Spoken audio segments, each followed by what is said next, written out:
रामधारी सिंह उच्च गति अभ्यास प्रतिलेखन संख्या 80 81 82 83 शुरू होती है। स्टार्ट।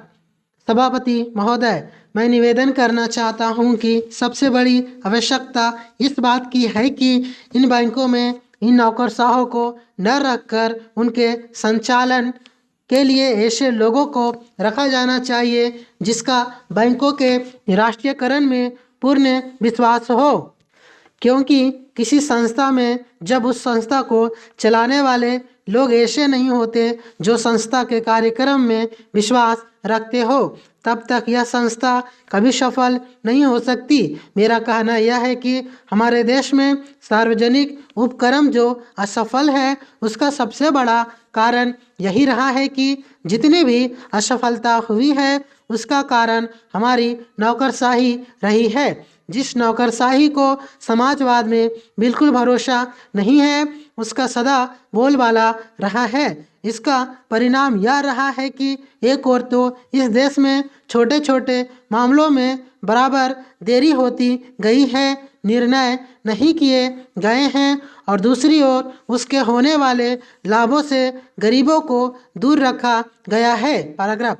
बैंकों के राष्ट्रीयकरण के बाद इस बात की आवश्यकता है कि बैंक गांव में जाते।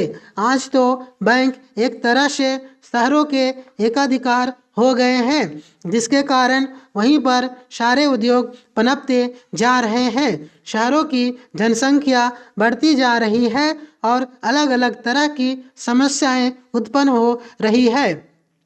उनको दूर करने के लिए आपके बैंकों को गांवों के अंदर जाना पड़ेगा। इसके लिए सरकार को कदम उठाना पड़ेगा और निश्चित तरीके से योजनाएं बनानी पड़ेगी, निश्चित निर्देश देना पड़ेगा जिसके आधार पर बैंकों का ज़्यादा से ज़्यादा लाभ गांवों और उन कस्बों को हो जहां अभी तक लोगों का काफ़ी विकास नहीं हो पाया है। सभापति जी, सांप्रदायिक और जातिवाद इन दोनों के विरुद्ध सभी राजनीतिज्ञ हैं और जो इन दोनों से लाभ उठाना चाहते हैं कम से कम मौखिक रूप से तो वह भी यही कहते हैं कि सांप्रदायिकता बुरी है, जातिवाद बुरा है। मैं तो यही मानकर चलूँगा कि जब पूरा देश यह कहता है कि ये दोनों चीज़ें बुरी है तो सचमुच सभी यही चाहते हैं कि ना सांप्रदायिकता रहे और ना जातिवाद रहे।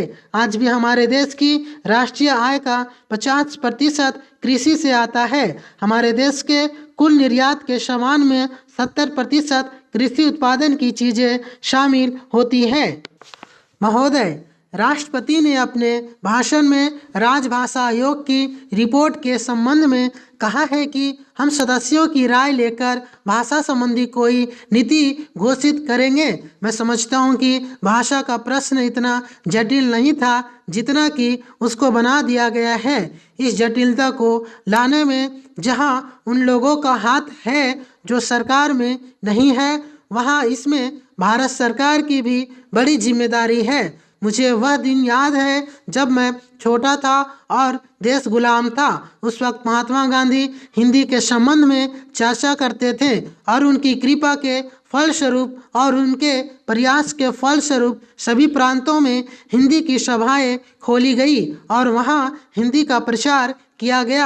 उस समय हम अंग्रेजियों के गुलाम थे और अंग्रेजों ने ही हमारी राजभाषा अंग्रेजी घोषित कर रखी थी। तब हम अंग्रेजी से दूर थे और हिंदी के निकट थे, लेकिन आज जब हमारी अपनी सरकार है, अपना शासन है, हम हिंदी से दूर होते चले जा रहे हैं। एक समय था जब देश में हिंदी के संबंध में एक मत था। जब देश स्वतंत्र हुआ उस समय हिंदी के संबंध में घोषणा हो जानी चाहिए थी, लेकिन उस समय सरकार चुप हो गई। पैराग्राफ। अब जो देर हो रही है इससे भाषा संबंधी समस्याएं बढ़ती जा रही है। मैं नम्रता के साथ सदन के सदस्यों के सम्मुख यह निवेदन करना चाहूँगा कि कितनी विचित्र स्थिति है कि आज हमको अंग्रेजी भाषा का मोह पैदा हो रहा है। आज हिंदी देश की मुख्य भाषा है, इसमें कोई दो मत नहीं हो सकते। यह सबसे अधिक बोली जाने वाली भाषा है। आज इसका विरोध बढ़ता जा रहा है। कुछ ऐसी बातें हो रही है जिसमें मालूम होता है कि हिंदी का विरोध प्रादेशिक भाषाओं से है, लेकिन ऐसा नहीं है। सच पूछा जाए तो बात यह है कि अंग्रेजी भाषा के स्थान पर हिंदी को लागू करने का प्रश्न है। प्रांतों में काम प्रादेशिक भाषाओं में हो, किंतु केंद्र में तो हिंदी भाषा भाषियों को और कुछ जो अहिंदी भाषा भाषी लोग हैं उनको यह गलतफहमी हो रही है कि हिंदी वाले बलपूर्वक हिंदी को राजभाषा बनाना चाहते हैं, लेकिन इसमें कोई इस प्रकार का प्रश्न नहीं है। यह तो केवल आपस में समझने का प्रश्न है। किसी स्वतंत्र देश में ऐसा नहीं है। महोदय, राष्ट्रपति के अभिभाषण में राष्ट्र की दशा का जो भी चित्रण किया गया है उसे देखकर भविष्य के बारे में जनता के मन में अच्छे जीवन की आशा उत्पन्न होना कठिन है। अभिभाषण में अधिक बल शासन ने अभी तक जो कुछ किया है उसकी ओर दिया गया है, जबकि यह सदन और राष्ट्र की जनता आज हमारे सामने जो संकट खड़े हैं उसका निराकरण किस प्रकार किया जाएगा, इसके संबंध में मार्गदर्शन की आशा करती थी। राष्ट्रीय जीवन के भिन्न भिन्न क्षेत्रों में सरकार द्वारा अपनाई गई नीतियों के जो परिणाम हुए हैं वे हमारे सामने हैं, और मुझे यह देखकर बड़ा दुख हुआ है कि राष्ट्रपति महोदय के अभिभाषण में राष्ट्र की सुरक्षा के लिए, एकता के लिए जो नए नए संकट खड़े हो रहे हैं उनका कोई उल्लेख नहीं किया गया है। पैराग्राफ। कुछ ही दिन हुए हमारे रक्षा मंत्री ने एक भाषण में कहा था कि भारत 100% सुरक्षित नहीं है। किसी देश का रक्षा मंत्री सार्वजनिक रूप से इस तरह के विचार व्यक्त करे तो यह प्रश्न स्वाभाविक रूप से खड़ा होता है कि राष्ट्र की सुरक्षा की ओर, जो कि सर्वोपरि है, ध्यान देने के लिए पूरा प्रयत्न क्यों नहीं किया गया। सभी जानते हैं कि सुरक्षा के लिए जो भी संकट है वह हमारे पड़ोसी से है, और वह पड़ोसी आणविक शस्त्रों की मांग कर रहा है। वे शस्त्र किसके विरुद्ध काम में लाए जाएंगे इसके संबंध में किसी को संदेह नहीं है, किंतु प्रश्न है क्या हमारा सैनिक बल, हमारा साज सामान किसी भी आक्रमण का सफलतापूर्वक सामना करने में समर्थ है।